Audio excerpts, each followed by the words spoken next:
Students, आज हम नया टॉपिक शुरू कर रहे हैं बुंदेलखंड का चंदेल वंश। बुंदेलखंड का चंदेल वंश, ये भी हमारा जो टॉपिक है भारत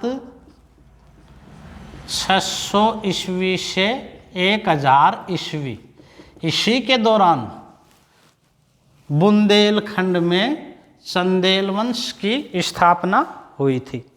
इन टॉपिकों में महत्वपूर्ण बातें ही करेंगे, ज़्यादा न लेकर के।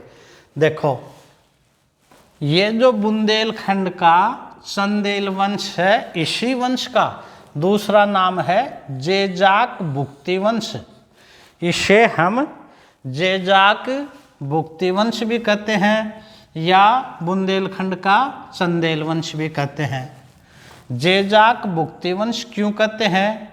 क्योंकि इस वंश में एक शासक हुआ है जय शक्ति, उसी महत्वपूर्ण शासक है, उसी शासक के नाम पर इसे जेजाक भुक्ति भी कहते हैं। अच्छा, इसका जो संस्थापक है वो है नन्नुक। नन्नुक ने बुंदेलखंड के चंदेल वंश की स्थापना की और इनकी राजधानी थी खजुराहो। इनकी राजधानी थी खजुराहो। बाद में राजधानी कालिंजर जाती है। बाद में राजधानी कहाँ जाती है? कालिंजर। कालिंजर। बाकी इनकी राजधानी के लिए कौन सा प्रसिद्ध है? खजुराहो। अच्छा, इस चंदेल वंश का प्रथम स्वतंत्र शासक है वो है हर्षदेव। तो हर्षदेव ने स्वतंत्र चंदेल वंश की स्थापना की 10वीं शताब्दी में। अच्छा, इससे पहले ये सामंत थे। किन के सामंत थे? गुज्जर प्रतिहारों के। गुज्जर प्रतिहारों के सामंत थे। किन के सामंत थे? गुज्जर प्रतिहारों के। एक बार पुनः सुन लो। बुंदेलखंड का जो चंदेल वंश है, बुंदेलखंड का चंदेल वंश है, इसे जेजाक भुक्ति भी कहते हैं। इसका संस्थापक तो है नन्नुक और स्वतंत्र वंश का संस्थापक है हर्षदेव। तो ये किसके सामंत थे? गुज्जर प्रतिहारों के, और इनकी राजधानी थी खजुराहो। अब अगला देखो, यशोवर्मन इम्पोर्टेंट है। इनका काल है 925 से 950। तो यशोवर्मन का इम्पोर्टेंट है। खजुराहो के मंदिरों का निर्माण यशोवर्मन के समय हुआ था। खजुराहो मध्य प्रदेश में है। खजुराहो वर्तमान में मध्य प्रदेश में है और खजुराहो अपने मंदिरों के लिए जाना जाता है। खजुराहो के मंदिर खूब प्रसिद्ध है और इन खजुराहो के मंदिरों का निर्माण प्रारंभ किसने करवाया था? यशोवर्मन ने। और एक मंदिर है चतुर्भुज मंदिर, जो विष्णु मंदिर के नाम से भी जाना जाता है। इसका निर्माण यशोवर्मन ने करवाया था। और इस टॉपिक का वेरी वेरी इम्पोर्टेंट, 4 बार इम्पोर्टेंट लगा के लिखो कि धंगदेव ने खजुराहो का विश्वविख्यात कांदरिया महादेव के मंदिर का निर्माण करवाया। ये कांदरिया महादेव का मंदिर सबसे महत्वपूर्ण है, खूब इम्पोर्टेंट है। 116 फीट ऊंचाई है इसकी। 116 फीट ऊंचाई। कौन से मंदिर की? कांदरिया महादेव के मंदिर की। इसका निर्माण किसने करवाया था? धंगदेव ने। खूब इम्पोर्टेंट है। अच्छा, धंगदेव प्रसिद्ध शासक था। दूसरा, धनदेव नहीं, एक जैन मंदिर, जीननाथ मंदिर, जो जैन मंदिर था, इसका निर्माण भी कहाँ करवाया था? खजुराहो में। कहाँ करवाया था? खजुराहो में। अच्छा, अब देखो, धंगदेव ने प्रयाग, गंगा यमुना सरस्वती का जहाँ संगम स्थल है, प्रयाग, इलाहाबाद, तीर्थराज, यहाँ प्रयाग में गंगा यमुना के संगम पर इन्होंने समाधि ली। धार्मिक व्यक्ति थे और यहाँ इन्होंने समाधि ली। चलिए, दंगदेव का इस टॉपिक का सबसे महत्वपूर्ण प्रश्न है, खजुराहो का विश्वविख्यात महादेव का मंदिर। अच्छा, अब देखो खजुराहो में कौन से एक खूब इंपॉर्टेंट 4 बार वेरी वेरी इंपॉर्टेंट लगा के लिखो, चंदेल शासकों ने सर्वप्रथम हिंदी में अपने अभिलेख लिखवाए। ये प्रश्न बहुत बार पूछा जाता, चंदेल शासकों ने सर्वप्रथम हिंदी में अपने अभिलेख लिखवाए। अच्छा देखो, एक तो हिंदी में अभिलेख लिखवाने वाले कौन थे, चंदेल शासक। एक एग्जाम में और पूछा जाता है, भूमिदान करने वाले, भूमिदान करने वाले अभिलेखों में सर्वप्रथम शासक कौन थे, ये थे सातवाहन। भूमिदान करने वाले अभिलेखों में सर्वप्रथम शासक कौन थे, सातवाहन। और हिंदी में अभिलेख लिखवाने वाले शासक कौन थे, चंदेल शासक। अच्छा, दूसरा एक चंदेलों का आता है, चंदेलों ने खजुराहो के मंदिरों का निर्माण करवाया। और ये मंदिर किस लिए जाने जाते थे, अपनी अश्लीलता के लिए प्रसिद्ध थे। अक्सर एग्जाम में बहुत बार पूछा जाता है, अपनी अश्लीलता के लिए कौन से मंदिर जाने जाते हैं, खजुराहो के मंदिर। खजुराहो के मंदिरों की जो दीवार है, खजुराहो के मंदिरों के, उन मंदिरों के जो पिरामिड हैं, उनमें अश्लील मूर्तियाँ लगाई गई हैं जो काम भावना से संबंधित हैं। अच्छा, क्यों लगाई थी, इसके बारे में विभिन्न मत है। उस समय ये बात कही जा रही थी कि बौद्ध धर्म के प्रभाव में आने पर बुद्धम शरणम गच्छामि कि आम युवा अपनी गृहस्थी से संबंधित संसार को छोड़ करके और तपस्वी बन जा रहे थे, सन्यासी बन रहे थे, सन्यास ग्रहण कर रहे थे, मठों में जा रहे थे। तो उसको रोकने के लिए, है ना, उसको रोकने के लिए इन मंदिरों का खजुराहो के बाहर सीमा पर स्थापित किए गए थे। चलो पुनः देखो, बुंदेलखंड का चंदेल वंश, कौन कौन से प्रश्न आ सकते हैं। एक तो एक गुर्जर प्रतिहारों के सामंत थे और इसे जेजाक भुक्ति भी कहा जाता था। अच्छा, संस्थापक कौन था, नन्नुक। राजधानी कहाँ थी, खजुराहो। स्वतंत्र शासक कौन था, हर्षदेव। अच्छा, खजुराहो के मंदिरों का निर्माण किसने प्रारंभ करवाया था, यशोवर्मन ने। अच्छा, चतुर्भुज या विष्णु मंदिर का निर्माण किसने करवाया था, यशोवर्मन ने। सबसे महत्वपूर्ण, खजुराहो का विश्वविख्यात कांदरिया महादेव का मंदिर किसने बनाया था, दंगदेव ने। ऊंचाई कितनी है, 116 फीट। अच्छा, प्रयाग में समाधि किसने ली थी, दंगदेव ने। जीनाथ मंदिर का निर्माण खजुराहो में किसने बनाया था, दंगदेव ने। और सबसे महत्वपूर्ण प्रश्न, सर्वप्रथम हिंदी में अपने उपदेश किसने दिए थे, चंदेल शासकों ने। किसने, चंदेल शासकों ने। सर्वप्रथम हिंदी में अपने अभिलेख किसने लिखवाए थे, चंदेल शासकों ने। और खजुराहो के मंदिर किसके लिए प्रसिद्ध हैं, अपनी अश्लीलता के लिए। यहाँ एक बात और देखोगे, ये जो खजुराहो के मंदिर थे, इन खजुराहो के मंदिरों में एक और विशेषता थी। खजुराहो के मंदिर ये वैष्णव धर्म से संबंधित थे। वैष्णव धर्म, ये शैव धर्म से संबंधित थे, शैव धर्म।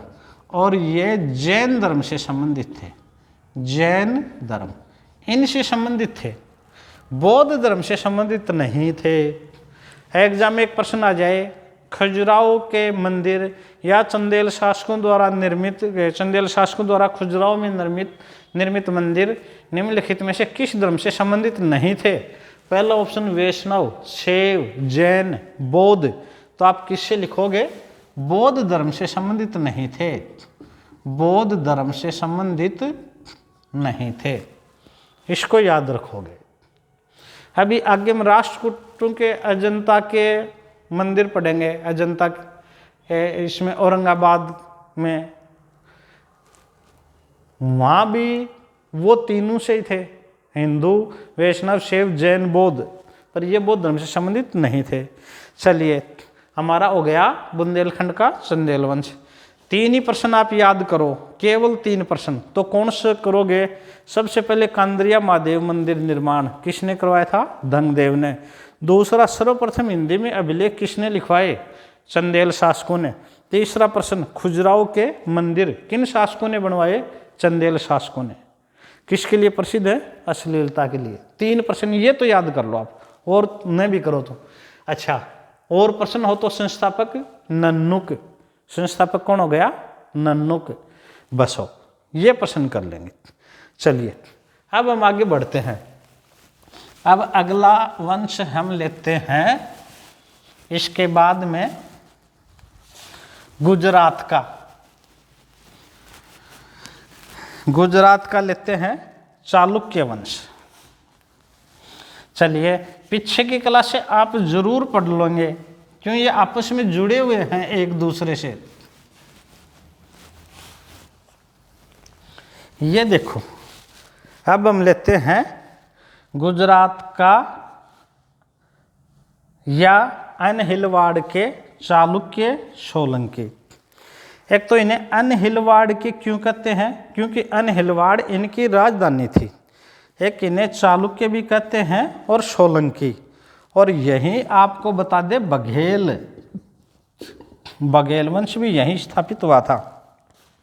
अच्छा, अग्निकुंड से जो उत्पत्ति थी ना, अग्निकुंड से हमने पढ़ा था गुज्जर, प्रतिहार, परमार, चालुक्य या सोलंकी, और चौथे कौन थे? चौहान।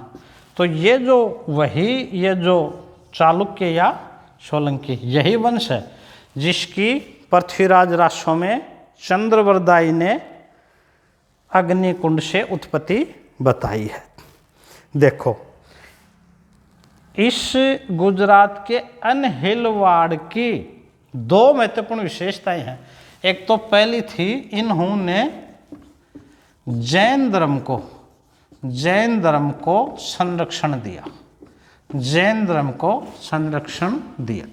जितने भी इस काल में जो वंश हमने पढ़े हैं, उनमें जैन धर्म को संरक्षण देने वाले गुजरात के चालुक्य या सोलंकी थे। एक दूसरी जो महत्वपूर्ण विशेषता है, महिलाओं को उच्च पद पर नियुक्त किया। दूसरी मुख्य विशेषता यह है, एक तो जैन धर्म को संरक्षण दिया, एक महिलाओं को उच्च पद पर नियुक्त किया। किसने किया था? बुंदेलखंड के नहीं, गुजरात के या अनहिलवाड़ के चालुक्यों ने। चलो, इसको मैं मिटा देता हूँ, डिस्टर्ब नहीं होंगे। अब देखो, इसका संस्थापक कौन था? मूलराज प्रथम। अच्छा, एक बात और सुने, ये भी पहले गुज्जर प्रतिहारों के सामंत थे। गुज्जर प्रतिहारों के सामंत। गुज्जर प्रतिहार कमजोर होते ही ये स्वतंत्र शासक बन गए थे। इनका संस्थापक था मूलराज फर्स्ट। 942 से 996। एक भी शासक की तिथि याद मत करना, केवल पृथ्वीदेव चौहान, एक ये हमीरदेव, वो भी आपको याद हो तो कर लेना, नहीं किसी की भी आवश्यकता नहीं है। पृथ्वीराज चौहान की थी। पृथ्वीराज चौहान ये 1177 में बैठे थे और 1192 में त्राइन के द्वितीय युद्ध में इनकी मृत्यु हो गई थी। चले, मूलराज, इन्होंने अनहिलवाड़ को अपनी राजधानी बनाई। एक इसका सबसे महत्वपूर्ण प्रश्न, वेरी वेरी इंपॉर्टेंट, आप देखोगे ये टॉपिक तो है आपका एक ही, 1000 ईस्वी से 6000 ईस्वी से 1000 ईस्वी, उसमें 10 राजवंश भरे हैं, और यदि दक्षिण भारत के हम करें तो वो उनसे भी ज़्यादा हैं। तो मान लो 10 राजवंश करें तो उनमें गिनती के 5-7% टॉपिकों के आ रहे हैं जो महत्वपूर्ण हैं। तो इसलिए इनमें केवल महत्वपूर्ण बात करोगे। तो पहला महत्वपूर्ण प्रश्न, भीमदेव फर्स्ट के समय 1025 ईस्वी में गौरी ने गौरी ने सोमनाथ मंदिर को लूटा? तो बहुत अच्छा प्रश्न है। मोहम्मद गौरी ने 1025 में सोमनाथ मंदिर को लूटा। उस समय गुजरात का शासक कौन था? कौन था? भीमदेव फर्स्ट। कौन था?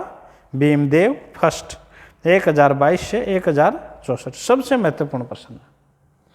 अच्छा, एक प्रश्न और पूछा जाता था, सोमनाथ मंदिर किसका था? ये जो गुजरात का सोमनाथ मंदिर है ये किसका था?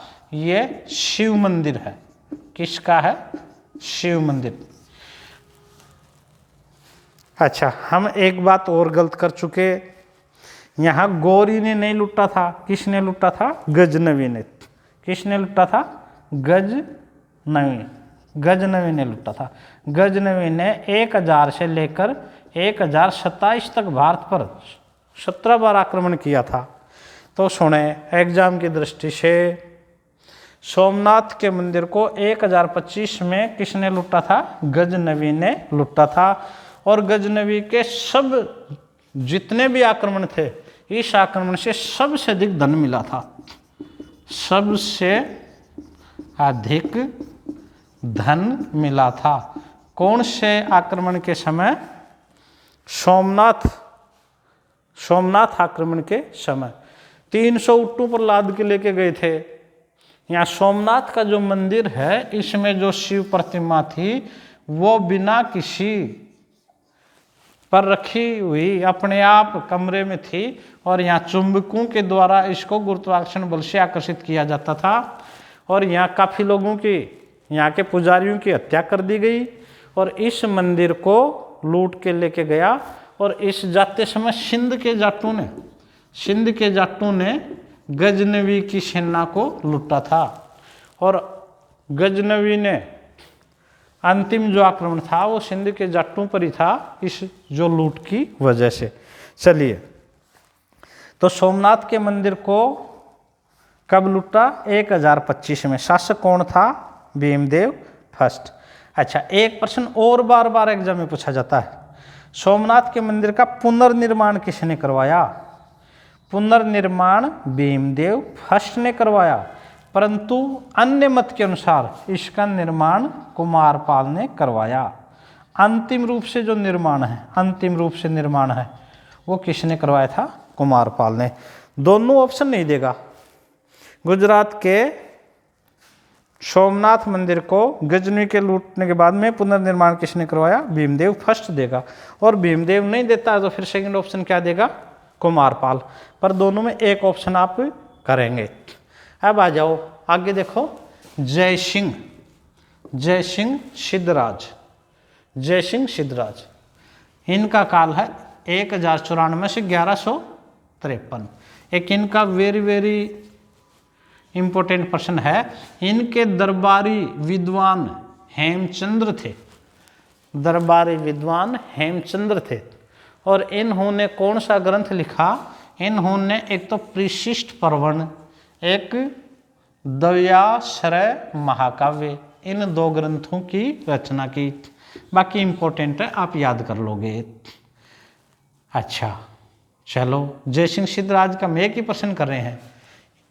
इन हेमचंद्र शौरी जैन आचार्य इनके दरबारी थे, जिन्होंने परिशिष्ट पर्वण मौर्य काल में भी पढ़ा था।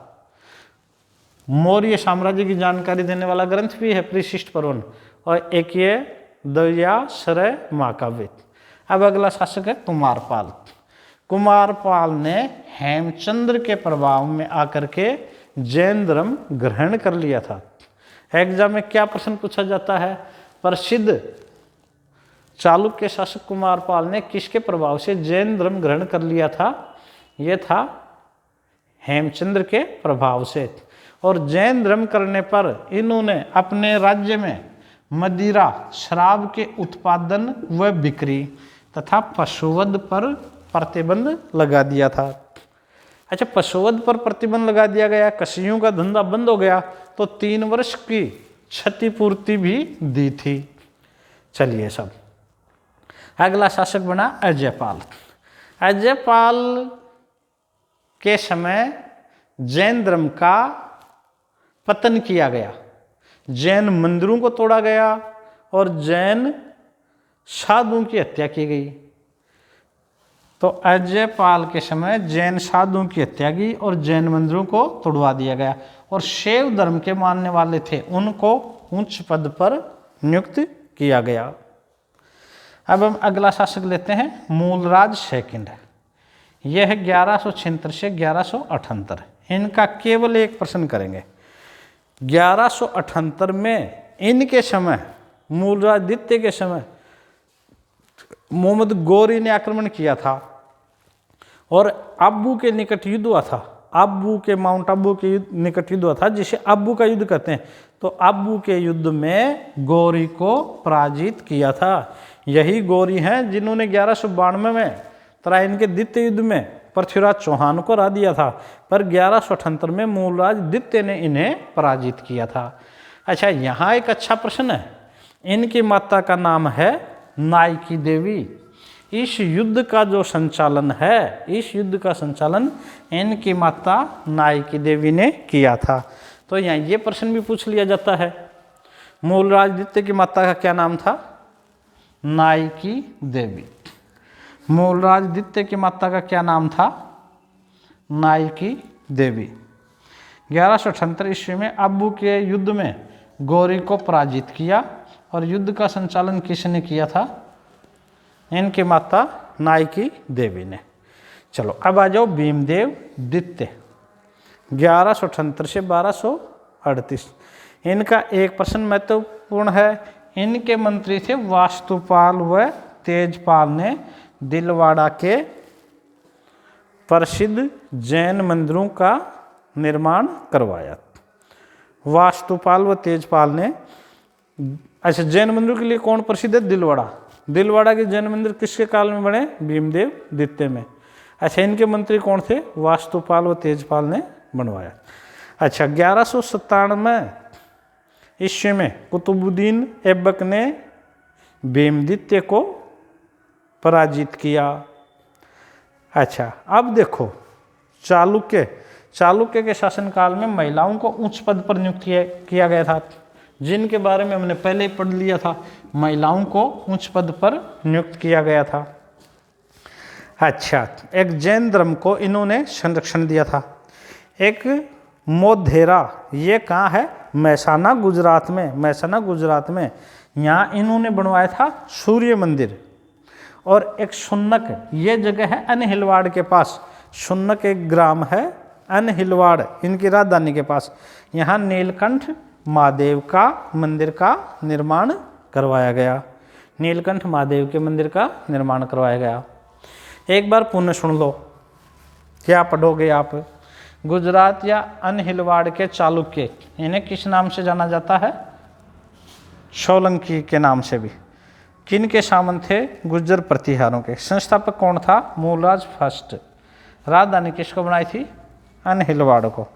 फिर है भीमदेव फर्स्ट। इनका महत्वपूर्ण है 1025 में सोमनाथ के मंदिर को गजनवी ने लूटा था।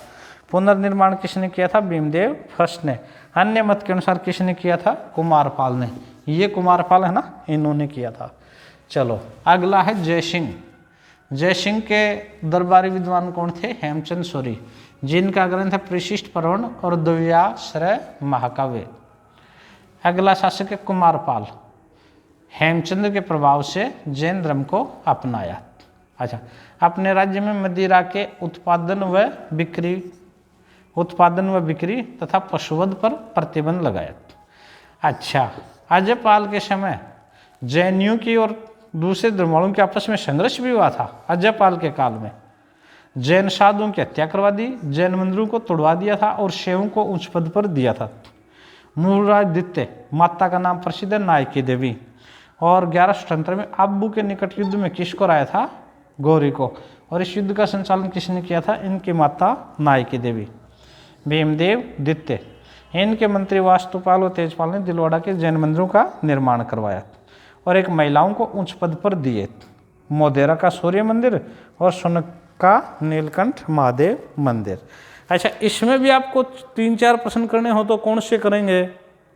देखो, सबसे पहला प्रश्न, एक तो संस्थापक। मूलराज। दूसरा सोमनाथ के मंदिर को गजनवी द्वारा 1025 में किसके समय लूटा गया? भीमदेव फर्स्ट। खूब इंपॉर्टेंट है और इसी से जुड़ा हुआ ये, इसका पुनर्निर्माण किसने किया? भीमदेव फर्स्ट या कुमारपाल ने। फिर ये आचार्य हेमचंद्र की पुस्तक परिशिष्ट पर्वन। अच्छा, एक ये कर लेंगे, कुमारपाल ने किसके प्रभाव से जैन धर्म ग्रहण किया? हेमचंद्र के प्रभाव से। फिर एक ये भी करेंगे, माता नायकी देवी। और एक ये वास्तुपाल व तेजपाल ने दिलवाड़ा के जैन मंदिरों का निर्माण करवाया, महिलाओं को उच्च पद दिया। इसी के साथ हमें जो उत्तर भारत के जो करने थे 600 से 1000 ईस्वी, ये हो गए हैं। उत्तर भारत में गुजर प्रतिहार ले लिया, चौहान ले लिया, चौहानों में अजमेर सांबर के चौहान ले लिए, रणथंभौर के चौहान ले लिए, जालौर के ले लिए। फिर हमने मालवा का परमार वंश ले दिया। इसके बाद में हमने ये ले दिया था चंदेल वंश बुंदेलखंड का, और गुजरात अनहिलवाड़ का चालुक्य वंश। अब छोटे छोटे और भी हैं इस समय, कश्मीर का है इसी समय। अच्छा, जैसे एक ये हमारा गुइल वंश है, मेवाड़ का गुइल वंश, ये भी, ये राणा कुंभा, राणा सांगा, ये बाद में हुए हैं 1000 ईस्वी में, इसलिए इसको हम नहीं कर रहे। अच्छा, अब जैसे राठौड़ वंश है, मारवाड़ के राठौड़, ये भी नहीं ले रहे, ये भी बाद के हैं इस काल से। तो एग्जाम में इन्हीं में से प्रश्न आ जाएगा, एग्जाम की दृष्टि से ये महत्वपूर्ण है। अब इसी काल के दक्षिण भारत के ओर हैं। अब दक्षिण भारत में आप कौन कौन सा करोगे? आप कल सिलेबस को बहुत गहराई से देखना। दक्षिण भारत में हैं आपके पल्लव, राष्ट्रकूट और वातापी के चालुक्य, ये 3 इंपॉर्टेंट है। एक तो हम पल्लव करेंगे, एक राष्ट्रकूट करेंगे, एक चालुक्य करेंगे। इनको आप दक्षिण वालों को पढ़ के आना, ये आप कन्फ्यूज भी रहते हैं। और इसमें एग्जाम की दृष्टि से कौन से महत्वपूर्ण प्रश्न होते हैं, वो बहुत महत्वपूर्ण होते हैं। तो इस टॉपिक को अभी और क्लासें होंगी, थोड़ा सा डिटेल से ले रहे हैं, तो आप एक बार दोहराएंगे सिलेबस में क्या है और आपने क्या पढ़ा है। पहले पढ़ के आओ, फिर पढ़ने में अच्छा भी होगा और एग्जाम की दृष्टि से महत्वपूर्ण प्रश्नों पर पकड़ भी बनेगी।